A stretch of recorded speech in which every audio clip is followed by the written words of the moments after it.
నమస్తే, welcome to V3 news. లక్ష్యం సమాజహితం special డిస్కషన్కు స్వాగతం. పార్లమెంట్ సమావేశాల్లో ప్రతిపక్షాలు అధికార పక్షం కలిసి ఒక బిల్లును పాస్ చేయడం జరిగింది. చాలా గందరగోళం.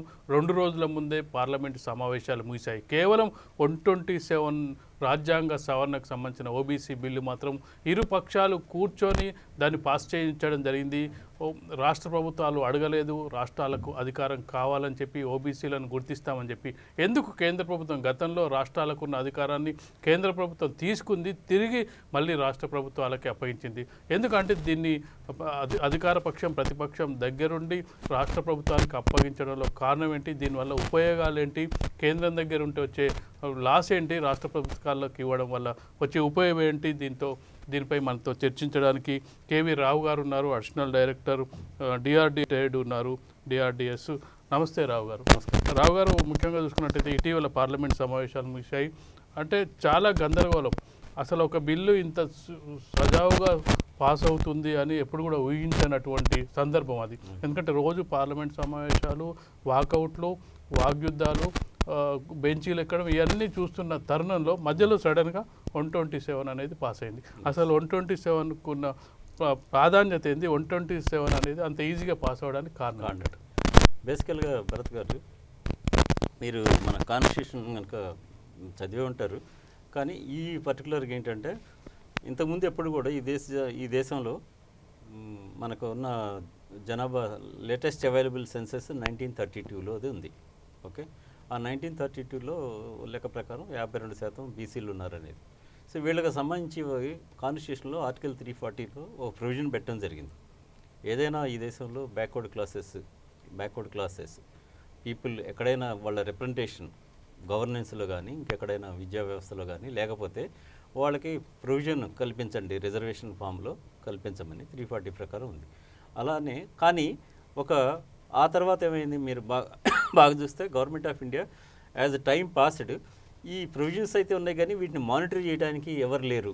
అంటే గవర్నమెంట్ జనరల్గా మినిస్ట్రీ మానిటర్ చేయొచ్చు కానీ మానిటర్ చేయడానికి ఒక వ్యవస్థ ఉంటే బాగుంటుందని ఫస్ట్ ఎస్సీ కమిషన్ని, తర్వాత ఎస్టీ కమిషన్ని ఎస్టాబ్లిష్ చేయడం జరిగింది. లాంగ్ బ్యాక్ చేశారు వాటన్నిటిని. అవి చాలా ఎఫెక్టివ్గా కూడా పనిచేస్తున్నాయి. ఈ ఎస్సీ ఎస్టీ కమిషన్స్ అనేవి గత దాదాపుగా ఒక 25 సంవత్సరాలు బట్టి, అంతకుముందే కూడా ఉన్నా కూడా 10 సంవత్సరాలు బట్టి అవి కొంచెం చాలా ఎఫెక్టివ్గా పనిచేస్తున్నాయి. కొన్ని ఇష్యూస్లో వాళ్ళు ఇంటర్వ్యూన్ అయ్యి ఎక్కడన్నా అన్యాయం జరుగుతాయి, అంటే దారుణమైన అన్యాయం, నాట్ ఓన్లీ రిజర్వేషన్ ఇష్యూ అని కాదు, ఎక్కడైనా అత్యాచారాలు కానీ అక్రమాలు కానీ ఆ కమ్యూనిటీస్ మీద జరిగితే, అంటే జనరల్గా ఏంటంటే బలవంతులు బలహీనల మీద చేసే దాడుల కింద పరిగణించి ఇట్లాంటి వాటిని గవర్నమెంట్ ఆఫ్ ఇండియా దృష్టికి తీసుకురావడం, లోకల్ అడ్మినిస్ట్రేషన్ దృష్టికి తీసుకురావడం, లోకల్ పోలీసులకి చెప్పటం, అండగా అంటే వాళ్ళకి సాధ్యమైనంత వరకు. నేనేమంటున్నానంటే ఆ ఎంటిటీస్కి క్రియేట్ చేయడానికి ఉన్న కారణాలని జస్టిఫై చేస్తున్నాయి అన్నమాట వాళ్ళ పెర్ఫార్మెన్స్ ద్వారా. ఏదైనా ఒక వ్యవస్థను మీరు క్రియేట్ చేస్తే ఆ జస్టిఫికేషన్ని చేయాలి, ఆ వ్యవస్థ చేయాలి. సో అలా చేస్తున్నాయి. అలానే ఓబీసీలకు సంబంధించిన వరకు అసలు కమిషన్ లేదు. ఎప్పటి నుంచో అడుగుతున్నారు, టెంపరీగా ఒక జీవో ద్వారా ఇస్తున్నారు కానీ కాన్స్టిట్యూషన్ ద్వారా లేదు. సో కాన్స్టిట్యూషన్ ద్వారా ఉంటే ఏంటంటే వాటికి సివిల్ కోర్ట్స్కి ఉన్న రైట్స్ ఉంటాయి. తర్వాత వాళ్ళు అఫీషియల్స్ని సమన్ చేయొచ్చు, దే కెన్ ఆస్క్ ఎక్స్ప్లెనేషన్స్, తర్వాత కొన్ని రిపోర్ట్లు తెప్పించుకోవచ్చు, వాటన్నిటిని గవర్నమెంట్కి ఫార్వర్డ్ చేయొచ్చు, లేదా సుమోటో వాళ్ళంతా వాళ్ళు కొన్ని డైరెక్షన్స్ కూడా ఇవ్వచ్చు. మీరు ఇక్కడ మిస్ చేశారు, దీన్ని సరిగ్గా దర్యాప్తు జరగలేదు, లేదా ఇక్కడ మీరు దర్యాప్తు ఈ ఇష్యూలో మీరు రిజర్వేషన్ పాటించలేదు, లేదా పలానా చోట దొంగ సర్టిఫికేట్ ఉంది, అంటే దొంగ సర్టిఫికేట్లు కూడా ఈ వ్యవస్థ దొంగ సర్టిఫికేట్లు పెట్టేవాళ్ళు ఇక్కడ అన్యాయం జరుగుతుంది, వీటన్నిటిని మానిటర్ చేయడానికి అవకాశం ఉంటుంది. బ్యాక్వర్డ్ క్లాస్కి వచ్చే వరకు ఇది జరగకపోతే ఇది డిమాండ్ ఎప్పటి నుంచో ఉంది. యూపీఏ గవర్నమెంట్ నుంచి స్టార్ట్ అయింది, వాళ్ళు కూడా క్రియేట్ చేద్దాం అనుకున్నారు. ఈ లోపల మోడీ సాబ్ గవర్నమెంట్ వచ్చింది 2018లో 102 అమెండ్మెంట్, కాన్స్టిట్యూషనల్ అమెండ్మెంట్ 102 ద్వారా ఈ national commission for backward classes అనేది క్రియేట్ జరిగింది. బాధాకరమైన విషయం ఏంటంటే ఈ నేషనల్ కమిషన్ ఫర్ క్రియేట్ చేసిన 8 నెలలకు కానీ కమిషన్ ఫిల్ చేయలేదు. ఇప్పుడు మీరు ఎంతో శ్రద్ధతోటి ఒక లెజిస్లేషన్ తీసుకొచ్చిన తర్వాత దాన్ని డిఫెక్ట్గా ఉంచితే ఎట్లా? దాన్ని చైర్మన్ని మెంబర్స్ని అపాయింట్ చేయడం కోసం దాదాపు 10 నెలలు టైం తీసుకున్నారు. ఇది అంటే దీనిలో చిత్తశుద్ధిని క్వశ్చన్ చేస్తుంది ఇలాంటి డెసిషన్స్. దాని మూలన ఏమైందంటే అప్పుడు ఈ కమిషన్ ఉన్నట్టు డ్రాఫ్టింగ్ పెట్టినప్పుడు పార్లమెంట్లో చర్చ జరిగింది, అప్పుడు సజావుగానే జరిగింది. అప్పట్లో లోక్సభలో రాష్ట్ర డ్రాఫ్ట్ చేయడానికి కారణం ఏంటి? అప్పుడు రాష్ట్ర ప్రభుత్వాలకు అధికారం ఉండేది. దాంట్లో ఏమైందంటే దాంట్లో డ్రాఫ్ట్ ఈ national commission for backward clear చేస్తూ దాని విధి విధానాలను డిఫైన్ చేశారు. విధి విధానాలను డిఫైన్ చేసే చోట ఒక చోట ఏం చెప్పారంటే, ఇక నుంచి ఈ దేశంలో బ్యాక్వర్డ్ క్లాసెస్లోకి ఏదైనా కులాన్ని యాడ్ చేయాలంటే national commission for backward classes advise మూలాన ప్రెసిడెంట్ ఆఫ్ ఇండియా నోటిఫై చేస్తాడు. First national commission for backward classes వాళ్ళు రికమెండ్ చేయాలి, ఆ ద్వారా వాళ్ళు రికమెండ్ చేసి గవర్నమెంట్కి పంపిస్తారు. సో ప్రెసిడెంట్కి జనరల్ గవర్నమెంట్ పంపాలి కాబట్టి గవర్నమెంట్ ఆఫ్ ఇండియా అప్రూవల్ చేసుకొని పంపిస్తారు. ఇది ఉంది దాంట్లో లాంగ్వేజ్. సో దీంట్లో ఏమైంది, ఇక నుంచి అన్ని ఉంది కదా, ఇక నుంచి కొత్తగా బ్యాక్వర్డ్ క్లాసెస్ అంటే ఆ లాంగ్వేజ్ని అప్పుడే ప్రతిపక్షాలు కొన్ని మీరు సవరించాలి, ఇది లాంగ్వేజ్ అంత క్లారిటీ లేదు, మీరు రాష్ట్రాలకు ఉన్న హక్కుల్ని హరిస్తున్నారు, ఇక నుంచి రాష్ట్రాలకి ఈ హక్కు ఉండదు అని చెప్పడం జరిగింది. కానీ గవర్నమెంట్ పట్టించుకోకుండా బుల్డోజ్ చేసిందనమాట. మాకు తెలుసు, మా డ్రాఫ్టింగ్ అంతా వీఆర్ ఓకే అని. దీన్ని మహారాష్ట్రలో మరాఠాస్కి రీసెంట్గా రిజర్వేషన్ ఇచ్చారు ఆ టైంలో అనమాట. స్టేట్ గవర్నమెంట్ ఒక కమిషన్ కాన్స్టిట్యూట్ చేసింది, ఇచ్చింది. ఒక కమ్యూనిటీకి దాదాపు 13% ఉద్యోగాల్లో 12% విద్యా వ్యవస్థలో రిజర్వేషన్ ఇచ్చారు. దీన్ని మహారాష్ట్ర హైకోర్టులో ఛాలెంజ్ చేస్తే అక్కడ డిస్మిస్ చేసి అది కొట్టేశారు, ఈ రిజర్వేషన్ చెల్లదని. సుప్రీంకోర్టుకి వెళ్ళింది. సుప్రీంకోర్టుకి వెళ్ళినప్పుడు అక్కడ ఆర్గ్యుమెంట్లో ఈ విషయం వచ్చిందనమాట. ఏమని వచ్చింది, అసలు స్టేట్ గవర్నమెంట్కి ఈ అధికారమే లేదు ఈ బిల్లు తర్వాత. అంటే 2 పిటిషన్లు ఉన్నాయి, ఒకటేమో మరాఠా రిజర్వేషన్స్, రెండో పిటిషన్ ఏంటంటే అసలు స్టేట్ గవర్నమెంట్కి అధికారం లేదు, ఏది ఎన్సీబీసీ అమెండ్మెంట్ 102 తర్వాత రాష్ట్రాలు తమ అధికారాన్ని కోల్పోయినాయి కాబట్టి ఇది చెల్లదు అని 2 రకాలుగా అనమాట. అయితే సుప్రీంకోర్టు ఏం చేసింది, ఒక బెంచ్ ఏమో అశోక్ బాన్ అనుకుంటాను నేను కోసం, అశోక్ బాన్ ఆయన ఆధ్వర్యంలో జరిగిన బెంచ్ ఏం పోయిందంటే ఫస్ట్ మరాఠా రిజర్వేషన్ కొట్టేసింది. ఇది ఫస్ట్ 2 రకాలు కొట్టేసింది. ఈ కమిషన్ వీళ్ళు దే డోంట్ డిజర్వ్, ఒకటి క్లియర్గా రిపోర్ట్ ఉన్నా కూడా గైక్వాడ్ అనే ఆయన రిపోర్ట్ ఇచ్చాడు, ఇది వీళ్ళు ఫ్యాక్ట్స్ అన్నింటినీ కన్సిడర్ చేయలేదు. మరాఠా కమ్యూనిటీ అనేది సామాజికంగా ఆర్థికంగా బలమైన కమ్యూనిటీ, ఎడ్యుకేషనల్లీ కొంచెం తక్కువ ఉండొచ్చు, బట్ సామాజికంగా ఆర్థికంగా బలమైన కమ్యూనిటీ, ఇది చెల్లదు. రెండోది ఏంటంటే ఇది 50% దాటింది. ఓకే, మూడో థింగ్ ఏంటంటే ఇప్పుడు ఒకసారి ఎన్సీబీసీ 102 అమెండ్మెంట్ ప్రకారం వచ్చిన తర్వాత రాష్ట్రాలకు అధికారం లేదు. ఈ సపరేట్ దీని మీద కూడా ప్రొనౌన్స్ చేసింది జడ్జిమెంట్. ఏమని చెప్పిందంటే 102 అమెండ్మెంట్లో ఉన్న లాంగ్వేజ్ ప్రకారం రాష్ట్రాలకి ఇక నుంచి బీసీ లిస్టులోకి ఏదైనా ఒక కులాన్ని యాడ్ చేయడానికి ఇచ్చే అధికారం పోయింది. వాళ్ళ ప్రతిపాదనని national commission for backward class పంపాలి, వాళ్ళు రికమెండ్ చేసి గవర్నమెంట్ ఆఫ్ ఇండియాకి చెప్పాలి, గవర్నమెంట్ ఆఫ్ ఇండియా అప్పుడు యాక్సెప్ట్ చేసి ప్రెసిడెంట్కి వెళ్ళాలి అని చెప్పింది. సో దీనికి ఏం చేసింది సెంట్రల్ గవర్నమెంట్, ఏం చేసింది ఏంటంటే ఇప్పుడు ఒకసారి సుప్రీంకోర్టు చెప్పిన తర్వాత అందులో ఏదో పెద్ద కాన్స్టిట్యూషనల్ ఇంటర్ప్రిటేషన్ లేదు, ఓన్లీ లాంగ్వేజ్. నేనేమంటున్నానంటే ఏదైనా పెద్ద మేజర్ కాన్స్టిట్యూషనల్ ఇంటర్ప్రిటేషన్ ఉంటే యూ హ్యావ్ టు కన్సల్ట్, తర్వాత రివ్యూ పిటిషన్ వేయచ్చు. బీజేపీ గవర్నమెంట్ అక్కడ సెంటర్లో ఏం చేసిందంటే రివ్యూ పిటిషన్కి వెళ్ళారు. రివ్యూ పిటిషన్ వెళ్తే అడ్మినిస్ట్రేషన్లోనే కొట్టేశారు. అసలు దీంట్లో రివ్యూ చేయాల్సిన అవసరం ఏముంది, మీ బిల్లు ప్రకారం ఇది చెల్లదు. That's all. We are very clear.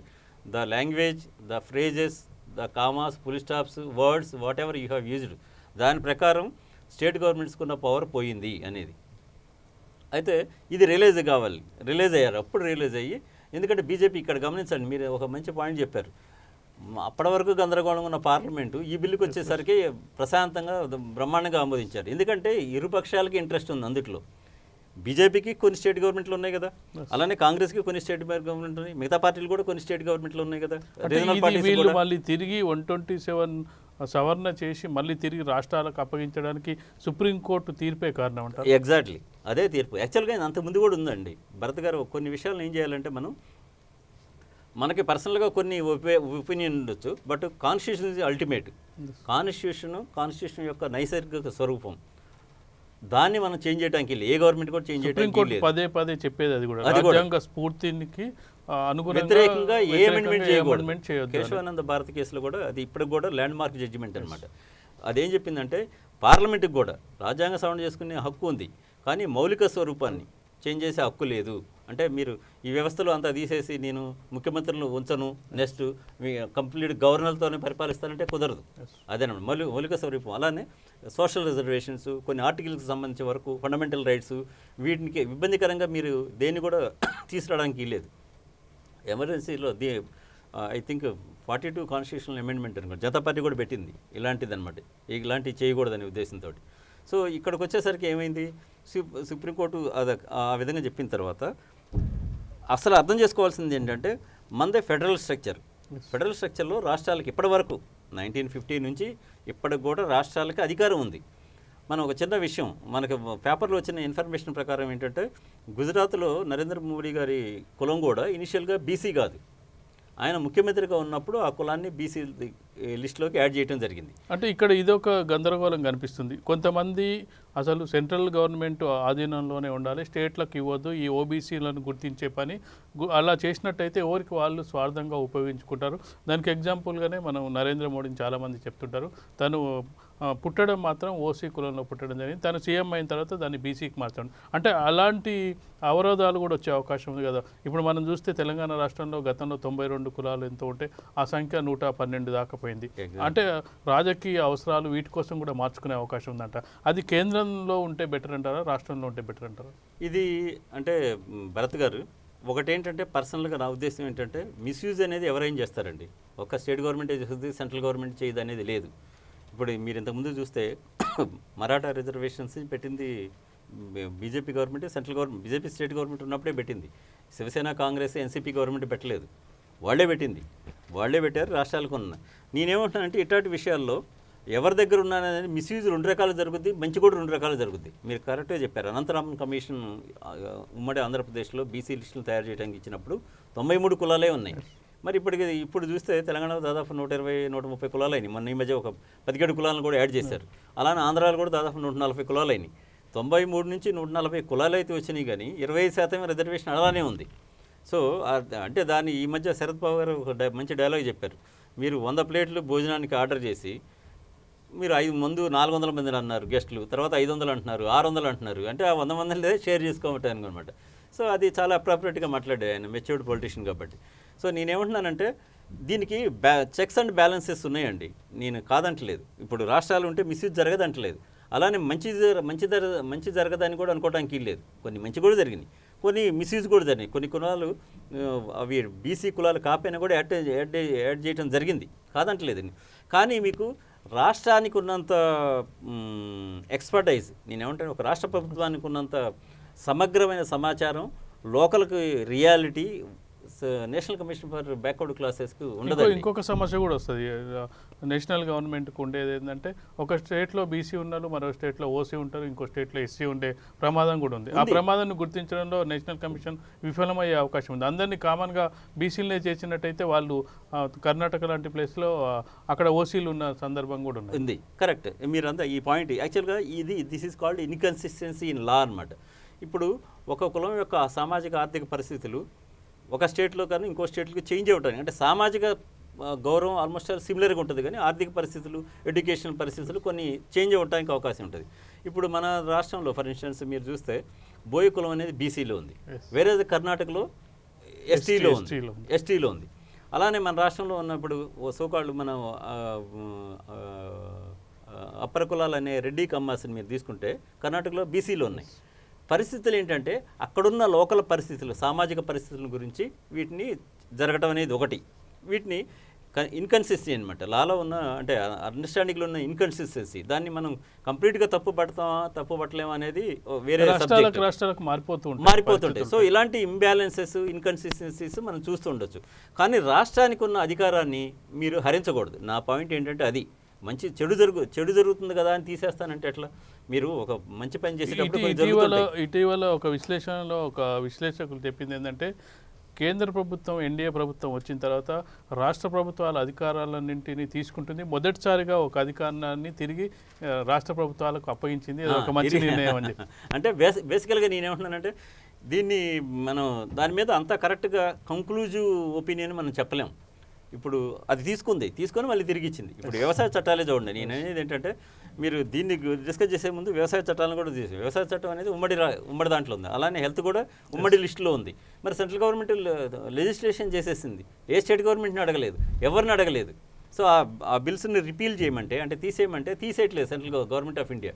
మరి రైతులు వ్యతిరేకంగా ఉన్నారు, రాష్ట్రాలు చాలామందికి అపోజిషన్ పార్టీస్లో వ్యతిరేకంగా ఉన్నాయి. ఇక్కడికి ఏంటంటే మనం కన్వీనియన్స్గా మాట్లాడకూడదు. ఇప్పుడు ఇంతకుముందు రాష్ట్రాల దగ్గర ఉన్నాయి, ఇప్పుడు సెంట్రల్ గవర్నమెంట్ హార్డ్లీ ఎంతకాలం ఉందండి, 2018లోనే వచ్చింది 102. సో వచ్చింది, దాని ఫ్రెష్గా ఏ కులం కూడా యాడ్ కాలేదు. ఇప్పుడు మనం గౌరవించాల్సింది ఏంటంటే కాన్స్టిట్యూషన్ గౌరవించాలి. తర్వాత ఇక్కడ ఏదైనా అనవసరమైన కులాలను కనుక బీసీలు యాడ్ చేస్తే మీకు ఆల్వేస్ రెమెడీస్ ఉన్నాయి. కోర్టుకు వెళ్ళొచ్చు, ఛాలెంజ్ చేయండి, రిపోర్ట్ని ఛాలెంజ్ చేయండి, కొట్టేయండి. ఇప్పుడు మరాఠా రిజర్వేషన్ అలానే కొట్టేసింది. ఇప్పుడు 127 తీసుకురావడానికి ప్రధాన కారణం ఏమంటారు? అదే 102లో జరిగిన తప్పుని సవరించుకున్నారు అంతే. అంటే రాజకీయ కోణం ఏమైనా ఉందా? రాజకీయ కోణం ఉంది డెఫినెట్గా. ఇప్పుడు యూపీలో నెక్స్ట్ ఇయర్ ఎలక్షన్స్ జరగబోతున్నాయి. నిన్న రిపోర్టు ప్రకారం యోగి ఆదిత్యనాథ్ 19 కులాలని బీసీ లిస్టులో రెడీ అంటే చేర్చడానికి రెడీగా ఉన్నాడు. ఆయన ఇంతకుముందు చేయగలిగేవాడు కాదు. ఇప్పుడు పవర్స్ రెస్టోర్ అయినాయి కాబట్టి ఆయన 19 కులాలను చేరుస్తారు. మిస్యూజ్ జరిగే అవకాశాలు ఉన్నాయండి. దాన్ని మనం అంటే ఆలోచన పరులు ఎవరు కూడా కొట్టేయలేము. కానీ మంచి జరిగే అవకాశాలు కూడా ఎక్కువ ఉన్నాయి. మిస్యూజ్ జరిగినప్పుడు మీరు కంటెస్ట్ అంటే ఛాలెంజ్ చేయండి వాటిని. అది జరగట్లేదు. రాష్ట్ర ప్రభుత్వాలు కూడా ప్రధాన ప్రతిపక్షం అధికార పక్షం కూడా మా రాష్ట్రాల సీఎంలు సొంతంగా చేసుకోవచ్చు అనే ఉద్దేశంతో పార్లమెంట్లో సజావుగా బిల్ పాస్ అయింది. That is correct. అంటే ఇదే సమయంలో మనం ఇంకొకటి దానికి జస్ట్ మనం దీంట్లోనే పార్లమెంట్లో రెండు ఈ చర్చ సందర్భంగా 2 టాపిక్స్ మెయిన్గా వచ్చినాయి. ఒకటి ఏంటంటే ఈ బిల్లుని మేము స్వాగతిస్తున్నాం, ప్రతిపక్షాలన్నీ చెప్పినాయి. మేము ఇంతకుముందు బిల్లు 102 కాన్స్టిట్యూషన్ అమెండ్మెంట్ చేసినప్పుడే మేము క్లియర్గా చెప్పడం జరిగింది. మీరు ఈ డ్రాఫ్ట్ లాంగ్వేజ్ని కనుక ప్రాపర్గా అర్థం చేసుకుంటే రాష్ట్రాలు కొన్ని హక్కులను హరించేశారు. కాబట్టి అప్పుడే మేము చేంజ్ చేయమని చెప్పి చేంజ్ చేయలేదు. సో మీరు ఈ వెంట హెడ్ సుప్రీంకోర్టు ముట్టికాయలు వేసిన తర్వాత వెనక్కి వచ్చారు, మళ్ళీ రెస్టోర్ చేశారు పవర్ అనేది. ఇంకోటి ఏంటంటే ఇది ఒక చిన్న పార్ట్ ఆఫ్ ఇష్యూ. అసలు పెద్ద ఇష్యూ ఏంటి? బేసికల్గా మన మొత్తం స్వాతంత్రం వచ్చిన తర్వాత ఏ రిజర్వేషన్ కేసులో తీసుకున్నా కూడా ప్రధానమైన చర్చ ఏంటంటే పాపులేషన్ ఎంత అనేది. ఒక కులాన్ని మీరు ఒక దాంట్లో పెట్టినప్పుడు కానీ ఒక 10 కులాలని ఒక గ్రూప్లో పెట్టినప్పుడు ఒక 5%, 3%, 4% అన్నప్పుడు మీకు కావాల్సింది ఏంటంటే ఆ బెనిఫిషియరీస్ పాపులేషన్ ఎంత ఈ సమాజంలో, భారతదేశంలో పాపులేషన్ అంటే కరెక్ట్ పాయింట్కి వస్తున్నాం అనమాట. ఇప్పుడు మనకి 2021లో డెసీనియల్ సెన్సెస్ మనం ఇంతకుముందు కూడా ఒకసారి ఒక ప్రోగ్రాంలో చర్చించుకోవడం జరిగింది. ఇది 1770లో స్టార్ట్ అయింది బ్రిటిష్ గవర్నమెంట్. ఇది సెన్సెస్ అనేది అంటే అది క్యాస్ట్ సెన్సెసే చేశారు వాళ్ళు. ఎందుకంటే వాళ్ళకి మన ఈ దేశానికి సంబంధించిన వాళ్ళు కాబట్టి ఈ దేశం యొక్క పాపులేషన్ వ్యవస్థని అంటే సోషియో ఎకనమిక్ డేటాని దే వాంటెడ్ టు డూ అంటే take in to consideration for designing any program అనమాట. సో అప్పుడు క్యాస్ట్ సెన్సెస్ చేసి 1932 వరకు జరిగింది. 1942లో కూడా జరగాల్సి ఉంది. కానీ ప్రపంచ యుద్ధం సెకండ్ వరల్డ్ వార్ రావటం మూలాన బ్రిటిష్ గవర్నమెంట్ ఇంట్రెస్ట్ తీసుకోలేదు. ఆ తర్వాత మనకి 47లో స్వతంత్రం వచ్చింది. 1950లో ఎస్సీ ఎస్టీస్ కూడా కాన్స్టిట్యూషన్లో పెట్టడం జరిగింది. యాక్చువల్గా మీకు ఇంకో విషయం తెలుసు, కాన్స్టిట్యూషన్ ఉన్నా కూడా సపరేట్ బిల్లు లేదని మద్రాస్ హైకోర్టు కొట్టేసింది ఎస్సీ ఎస్టీ రిజర్వేషన్స్ని. 1950లో ఎక్స్క్లూజివ్లీ ఒక బిల్లు తీసుకొచ్చారనమాట, కాన్స్టిట్యూషన్ అనుగుణంగా వీళ్ళకి రిజర్వేషన్ ఇవ్వాలనేది. ఆ తర్వాత నుంచే ఎస్సీ ఎస్టీస్ రిజర్వేషన్ అమల్లోకి వచ్చింది. అంతకుముందు ఉమ్మడి మెడ్రాస్ హైకోర్టులో ఉన్న పద్ధతి ప్రకారం అందరికీ జరిగేది. ఇన్ఫ్యాక్ట్ అప్పుడు మీరు జాగ్రత్తగా గమనిస్తే ఇంక్లూడింగ్ బ్రాహ్మిన్స్ కూడా రిజర్వేషన్ ఉంది. మీరు మెడ్రాస్ స్టేట్లో అంటే పరిపాలన జాగ్రత్తగా గమనించాల్సి అన్ని వర్గాలకి ఇంత అనేది. అంటే వాళ్ళు న్యూట్రల్ పీపుల్ కదా, బ్రిటిష్ అనేవాళ్ళు న్యూట్రల్ పీపుల్. ఈ భారతదేశం సమాజంతో వాళ్ళకి సంబంధం లేదు. ఎవరైనా పోయి సార్ మేము ఇంతమంది ఉన్నాం మేము ఎక్కడా లేమంటే వాళ్ళకి ఆలోచించి దాన్ని కొంచెం స్టడీ చేయించి ఇవ్వడం జరిగింది, అకామిడేట్ చేయడం జరిగింది. అంటే ఇది నథింగ్ బట్ ప్రపోర్షనేట్ రిప్రజెంటేషన్ చేయడం జరిగింది.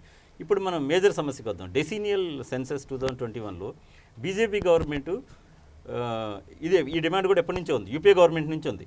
2011 సెన్సెస్ అప్పుడే యూపీఏ గవర్నమెంట్లో ఉన్న మిత్రపక్షాలు ఇంక్లూడింగ్ బీజేపీ ఇప్పుడు ఎవరైతే ముందుకు రావట్లేదో మనం గమనించాలి. అంటే మనం ఒక విషయాన్ని చర్చ చేసేటప్పుడు ఎవరిని సపోర్ట్ చేయకుండా వాళ్ళు చేసిన మాట్లాడిని ఇవన్నీ చర్చించుకోవాలి. బీజేపీ పార్టీ కూడా ఇది మేము సపోర్ట్ చేస్తామని చెప్పారు. అప్పుడు ఏం చేసిందంటే RJD Lalu Prasad Yadav, DMK, Samajwadi party స్ట్రాంగ్గా యూపీఏ గవర్నమెంట్ సపోర్టర్ కాబట్టి వాళ్ళు గట్టిగా అడిగేసరికి యూపీఏ గవర్నమెంట్ ఏం చేసిందంటే ఆల్రెడీ ఇది స్టార్ట్ అయిన తర్వాత చర్చ స్ట్రాంగ్ అయిందనమాట. అప్పుడు ఏం చేశారంటే మేము ఓబీసీ సోషియో ఎకనమిక్ సెన్సెస్ అనేది సపరేట్గా చేస్తామని 2011లో చేశారు.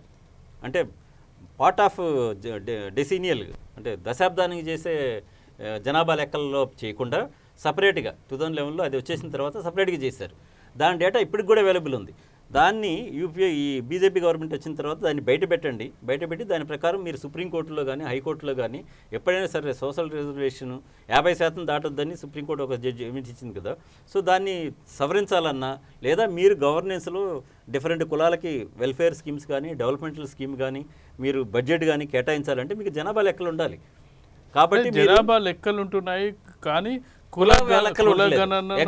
కులగణన కూడా ఉండే ఉంటది ప్రభుత్వం దగ్గర, కానీ ప్రభుత్వం బయట పెట్టలేకపోతుంది.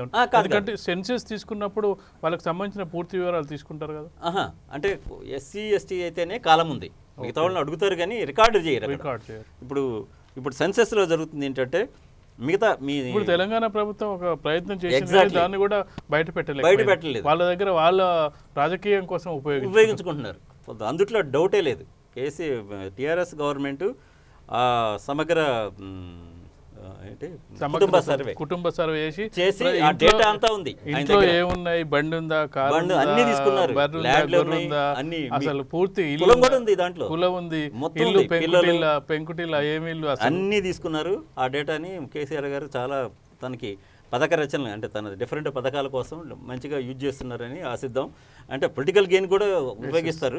బట్ నేను అనేది ఏంటంటే ఆ డేటాని ప్రజల దగ్గర ఉంచడం అనేది చాలా ఇంపార్టెంట్. అంటే ఈ మధ్యకాలంలో చూసుకున్నట్టయితే పబ్లిక్ డొమైన్లో చాలా విషయాలు పెట్టట్లేదు. ఇటీవలనే మనం హైకోర్టు చూసుకున్నట్టయితే జీవోలు కూడా పెట్టట్లేదు పబ్లిక్ డొమైన్లో అనేది కూడా హైకోర్టు వెంటనే పెట్టండి. మొట్టికాయలు వేయడం జరిగింది. దాదాపు 1,00,000 నిన్న వార్తా కథనం ప్రకారం 150 జీవోలు తీస్తే కేవలం 70,000 జీవోలు మాత్రమే పబ్లిక్ డొమైన్లో పెట్టడం జరిగింది. ఇంకా 72,000 జీవోలు దాచిపెట్టడం జరిగింది. గవర్నమెంట్ ఇదిగోండి, ప్రతి గవర్నమెంట్లో తనకు అనుకూలమైన వ్యక్తులకి మేలు చేయటం, ల్యాండ్స్ అలాట్మెంట్ చేయటం, లేదా ప్రాజెక్టులు అలాట్మెంట్ చేయటం, లేదా డబ్బులు ఇవ్వటం, ఓకే వాళ్ళకి డిఫరెంట్ చేయటం, అనుకూలమైన వాళ్ళకి మామూలు వాళ్ళు కూడా చేస్తారు, రెండు చేస్తారు. న్యూట్రల్ పీపుల్కి ఇప్పుడు ఇండస్ట్రీస్కి మీరు అంటే ఇక్కడ మనం ప్రధాన చర్చ తీసుకున్నట్టయితే కులగణనని బయట పెట్టడం వల్ల ప్రభుత్వానికి వచ్చే లాస్ ఏంటంటారు? లాస్ ఏం లేదండి. యాక్చువల్గా నేను ఏమంటున్నానంటే మనకు తెలియదండి. ఇప్పుడు దేశం మొత్తం ఏముండో తెలియదు. ప్రతి ఊళ్ళో కూడా ప్రతి కులస్తుడికి మిగతా కులాలు ఎంత ఉన్నారని తెలుసా తెలియదా?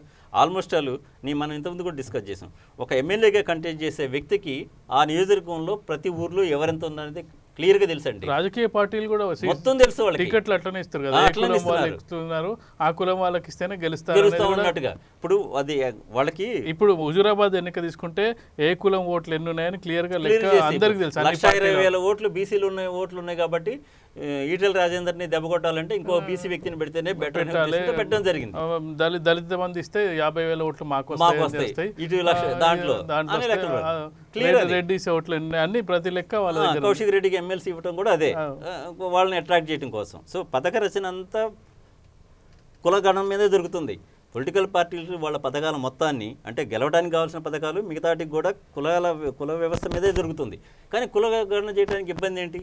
ఇప్పుడు నేనేమంటున్నానంటే ఒక రాంగ్ నోషన్ సర్క్యులేషన్లో ఉంది, ఓబీసీ సెన్సెస్ అని. Not OBC census. నేనేమంటున్నానంటే బ్రిటిష్ వాళ్ళు చేసినట్టుగా కంప్లీట్ క్యాస్ట్ సెన్సెస్ తీసుకోండి. సో దట్ మీరు ఇప్పుడు ఆదిలాబాద్ జిల్లా ఉందండి, మిగతా సోకాల్డ్ మనం బెటర్ కులాలు అనుకున్న వాళ్ళు అక్కడ లేరు, అక్కడ ఎస్టీస్ పాపులేషన్ ఎక్కువ ఉంది. కాబట్టి ఆ జిల్లాలో అక్కడ ఉంటే అక్కడ మంచి పథకాలు పెట్టవచ్చు. నేనేంటి స్కూల్స్, హాస్పిటల్స్, వాళ్ళు మరీ దుర్భరమైన జీవితంలో ఉన్నారు కదా ఎస్టీస్ ప్రజానీకం.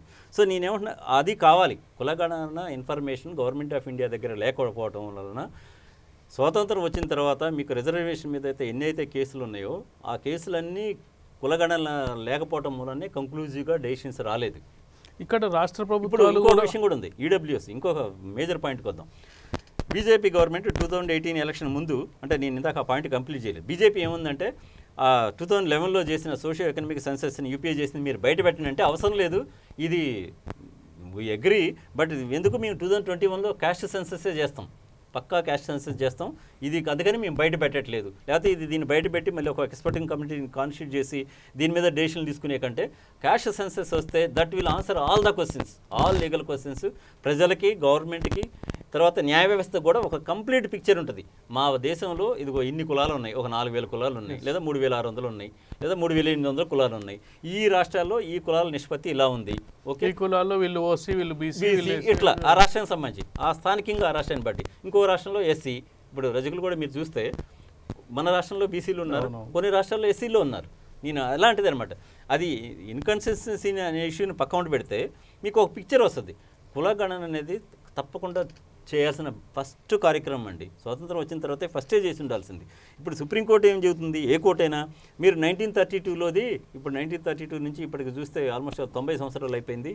ఓకే, మేము ఎలా నమ్మాలి మీద అని వీళ్ళు ఏం చెబుతున్నారు, మేము బీసీ కార్పొరేషన్ ద్వారా ఒక సర్వే చేయించాం, లేకపోతే ఇంకొక మీ బీసీ కమిషనే ఒక సర్వే చేసిందంటే బీసీ కమిషన్కి అంత డేటా చేసిన సర్వేని సుప్రీంకోర్టు తీసుకోదు. వాళ్ళకి అథెంటిక్గా ఒక ఇండిపెండెంట్ ఏజెన్సీ చేసిన సర్వేనే గమనంలోకి తీసుకుంటుంది, అంటే తన ఆలోచనలోకి తీసుకుంటుంది, సీరియస్గా కన్సిడర్ చేస్తుంది. మిగతా సర్వేలు అంటే సర్వేనే మన ఎలక్షన్ సర్వేస్ లాగానే ఉంటాయి, కొన్ని రైట్ అవ్వచ్చు, కొన్ని రాంగ్ అవ్వచ్చు. సో అది అంత అథెంటిక్ కాదు. అంటే బీజేపీ ప్రామిస్ చేసింది. నేనేమంటున్నానంటే మీరు ప్రామిస్ చేసి ఇప్పుడు వెనకపోవడం అనేది కరెక్ట్ కాదు. మీకు వ్యతిరేకంగా ఈ ఇష్యూస్ పనిచేయడానికి అవకాశం ఉంటుంది. అండ్ నిష్పక్షపాతంగా ఆలోచిస్తే ఈ సమాజానికి మన దేశంలో కుల వ్యవస్థ అనేది ఒక పర్టికులర్ వ్యవస్థ కాబట్టి కులగణన అనేది తప్పకుండా చేసి ఓకే దాన్ని ఎవరెవరికి షేర్ చేయాలో చేయండి. ఒకటి ఏంటంటే పబ్లిక్ డొమైన్లో పెట్టరా అనేది సెకండరీ, ఫస్ట్ చేయండి.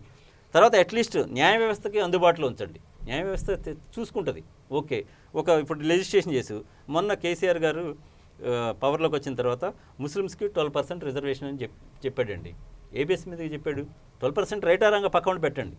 ఆయన చేసిన సర్వేలో ఈ రాష్ట్రంలో 14% ముస్లిమ్స్ ఉన్నారనేది ఒక లెక్క ఉంది.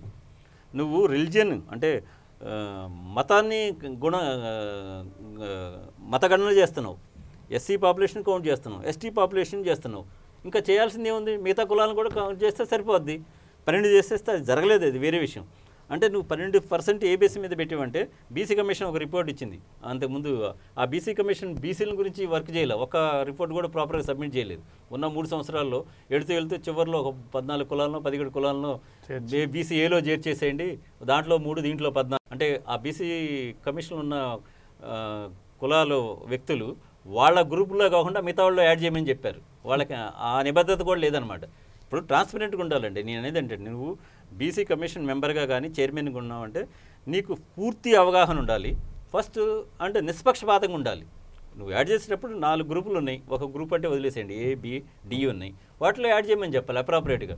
ఏలో యాడ్ చేయి, డీలో యాడ్ చేయి, బీలో యాడ్ చేయొద్దని చెప్పాను అనమాట. ఇప్పటివరకు జరిగింది కూడా అదే. మీరు గమనించాల్సింది అంటే ఏ గ్రూప్లో చాలా యాడ్ అయినాయి, దాదాపు ఒక 40 కులాలు యాడ్ అయ్యి ఉంటాయి. ఇక్కడ అంటే వాయిస్లెస్ పీపుల్కి అన్యాయం జరుగుద్ది ఆల్వేస్, అది క్లియర్ అనమాట. ఇప్పుడు మనం అట్లీస్ట్ సామాజికవేత్తగా మనం ఆలోచించాల్సింది ఏంటంటే ఈ దేశం యొక్క పాపులేషన్ కులాల వారీగా అవైలబుల్ కావాలి. ఏదో ఒక పాయింట్ ఆఫ్ టైంలో ఇది బెస్ట్ 2021 సెన్సెస్లో బీజేపీ గవర్నమెంట్ కమిట్ అయింది.